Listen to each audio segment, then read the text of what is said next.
Yes, the day is finally here. Captain America, Civil War. Yes. I thought this day had never come.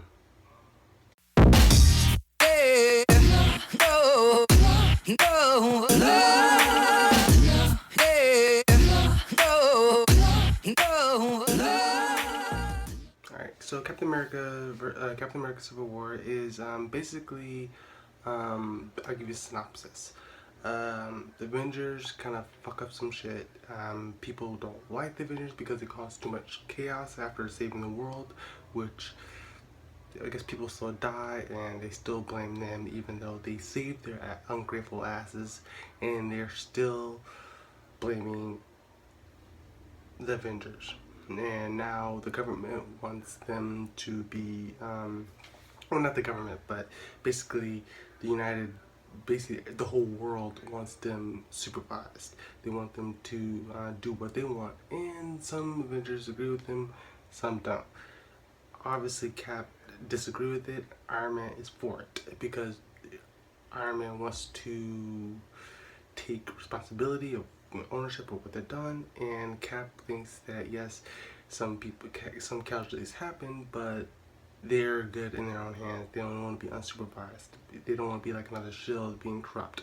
They want to do what they want to do. Like say, for example, they want them to go fight somewhere where they don't want to fight, or let's say they need to be somewhere, but the government says no, you can't do that. So they want. That's what Cap said. Now, is this movie good, bad? This movie is amazing. Does it have problems? Yes, but when you watch it, I think you really don't care that much because this is so fast paced. Um, what I loved about this film was the characters between Iron Man and Captain America. Now, you could tell that all these movies they were building up to this Civil War. You could tell that Captain America and Tony always bumped heads, But in this one, it really does, go above and beyond. They don't really just say, "Oh, we'll be friends" at the end of it. No, they both have, they're arguing, and you can see both their sides. And what I liked about it too is you could tell in the beginning of the series, like say first way back in 2008, you could tell how Tony Stark evolved. Because it's funny how in Iron Man 2, he's like, "Oh no, I don't want to be with the government." But now he's deciding with the government, and you can see why he is siding with the government because of what shit went down. He agrees with them.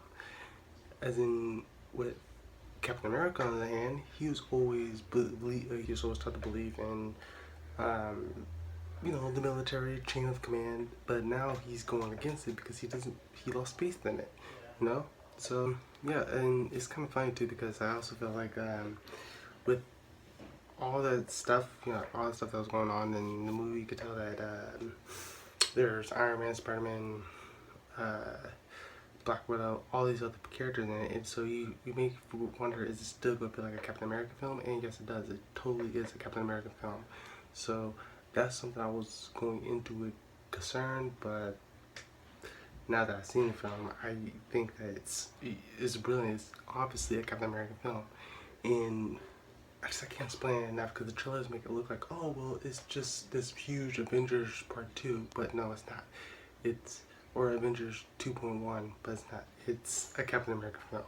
And the fight sequences on this movie too was like on point. I mean, the beginning of the film it was a little shaky again, which I didn't really like, but it kind of met it. The scene deserved it. The scene needed that. So it was good that it was there just for a little bit and it went away. But the fight sequences were on point because damn, Scarlett Johansson, she does some pretty crazy moves. Like it was this one scene, it's just she did a kick and a flip and a kick without even touching the ground. I'm like, bitch, how you do that? Teach me. Um, so it was, and I also like the each character also have their own fight style. Like Black Panther, ooh, let me get into that character. Black Panther, his style was, I liked his style. He felt like it's a lot of kicking, you know, and he fights like a panther. So that was something I really enjoyed as well. Yeah, I think, yeah, I also thought Black Panther, yeah, he did steal the show. He was amazing. He was like amazing, like really good. And then like he was actually in it more than I thought he was gonna be in. So that's pretty cool as well, because I thought he was gonna be like, oh well, he's just be siding with Team Cap, but it's not. He's not black and white with him. He has a goal, and that's what he's doing. He doesn't care whose side he's on. He's just going for his agenda, his main goal. So that was also something that I really liked. And also, I'm looking very forward to that Black Panther movie. I think it comes out, what, next year? Or the year after? I think it comes out the year after. I think 2018, so it sucks because it'll be like 2 years to see that movie. And it sucks because I want to see it like today. Another person who really stood out was the Spider-Man. He was like the best Spider-Man we ever had. You can tell he's new. He's only 6 months in to being Spider-Man. And when I heard that Spider-Man was gonna be in this movie and you saw his tech and everything, I didn't like it because at first I thought, oh well, I didn't like the fact that Iron Man was gonna give him his suit. I didn't like that because I think that takes away from the character that he built his stuff. He built his web shooters, but it turns out he already built it himself, and Tony just improved on it. So I was okay with that. Does the movie has plot holes? Yes, there are some scenes in this movie. There's some stuff in this movie that just doesn't make sense. Like, number one, the main villain in this movie does not work. I mean, I hate to say it, he did not need to be in this movie whatsoever.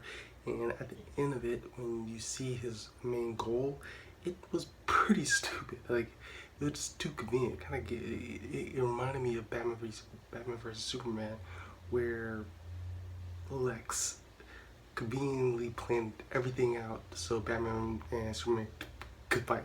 It was basically the exact same scenario, and I didn't really like that, but I still bought all of it, you know.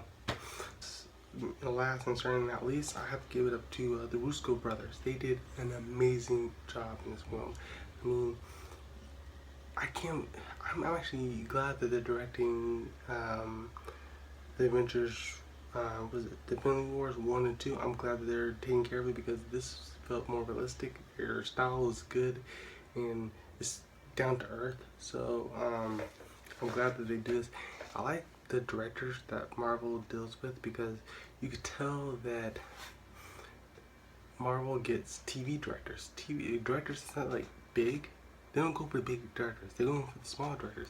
Like Josh Whedon, he was a TV director. He did Buffy and Angel. Okay, really good shows. And the Russo brothers are doing Community. They did Community, and they also did another show called Happy Endings. 2 great shows. But again, they did an amazing job. I can't play this movie anymore. Even though the movie did have plot holes, I was invested in it the whole time. It took my money. I was entertained, and that's what I want a film to do. Yes, there were bad stuff, and yes, you could say I'm sucking Marvel's dick, but the movie was good. Okay, I mean, yes, even though they had those small little holes, the movie was still amazing. I'm gonna do it. I don't care. I'm going 5 out of 5 out of this movie because I'm definitely seeing this movie again. I'm seeing it tomorrow. After the movie was over, I want to get back in line and say, yes, another one for Captain America, please. Thank you. Or she just, another one, please. Thank you. I definitely will see it 3 or 4 more times. So, I'm definitely going to do a spoiler review tomorrow after I see it again. So if you like it, this review, like, comment, subscribe, and peace out, 'cause I'm out. Yeah, no, no.